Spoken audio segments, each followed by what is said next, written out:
यावत् जीवेत् सुखम जीवेत् ऋणम कृत्वा घृतम पिबेत्। भस्मीभूतस्य देहस्य। कुएं में एक मेढक था।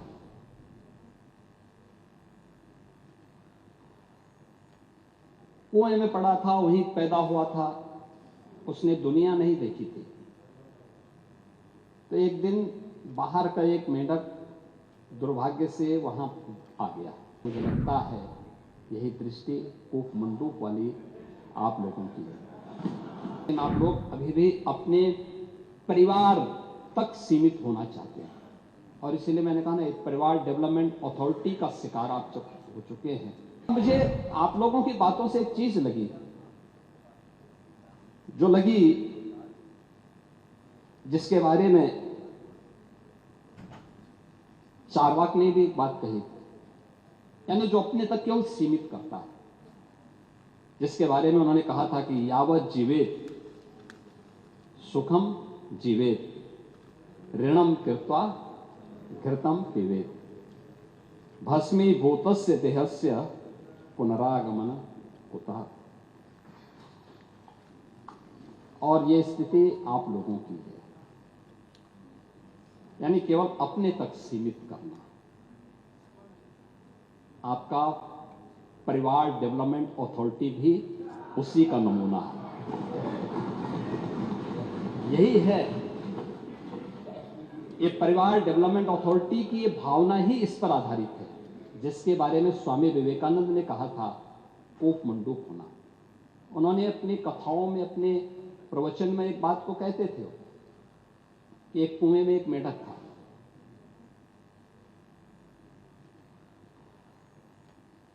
कुएं में पड़ा था, वहीं पैदा हुआ था, उसने दुनिया नहीं देखी थी। तो एक दिन बाहर का एक मेढक दुर्भाग्य से वहां आ गया। तो उसने पूछा, कहां से आए हो? उसने कहा, मैं समुद्र से आया हूं। कहा, समुद्र कैसा है? उसने कहा, बहुत बड़ा है। कहा, कितना बड़ा? तो उसने छलांग लगाई। तो कुएं की तो छलांग सीमित ही होगी। उसने कहा, क्या इससे बड़ा? उसने कहा, इससे भी बड़ा। उसने एक और छलांग लगाई। कहा, इससे भी बड़ा? कहा, इससे भी बड़ा। कहा, तुम झूठ बोलते हो। और मुझे लगता है यही दृष्टि कूप मंडूक वाली आप लोगों की है।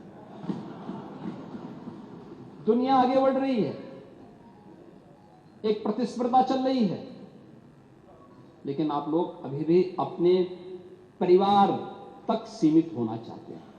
और इसलिए मैंने कहा ना, एक परिवार डेवलपमेंट अथॉरिटी का शिकार आप हो चुके हैं। प्रदेश को भी आप वहीं ले जाना चाहते हैं।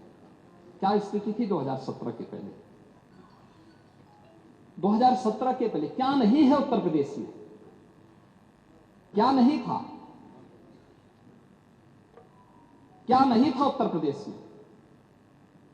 खन्ना जी ने कल प्रातः संकल्प रखा था, तो उस समय उस संकल्प में उन्होंने कुछ बातें कही थी। कहां थे हम 1947 तक भी, 1950 में भी, 1960 में भी, और कैसे हम लगातार गिरावट की तरफ गए। ये डिटोरेशन, इसका कारण क्या था?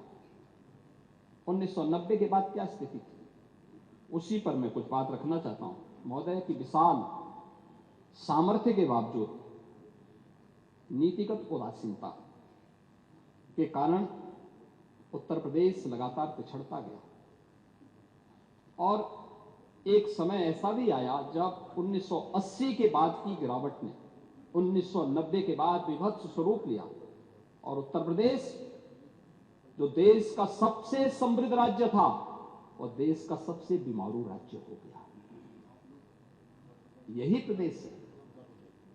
योजनाएं बनती थी, घोषणाएं होती थी, लेकिन उनमें न इच्छा शक्ति थी, न पारदर्शिता थी, न क्रियान्वयन का संकल्प ही था। बिजली, सड़क, जल, स्वास्थ्य जैसी मूलभूत सुविधाओं पर सरकार की उदासीनता, युवाओं को रोजगार नहीं, किसानों को राहत नहीं, और निवेशकों को भरोसा नहीं।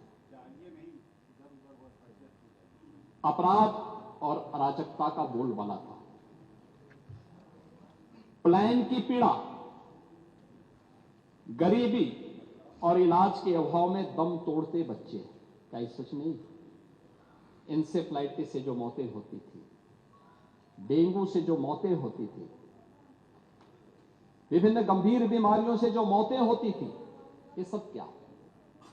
सरकारी नौकरियों में भ्रष्टाचार, सरकारी योजनाओं में भेदभाव, भाई भतीजावाद कल्चर यहां हावी हो चुका था।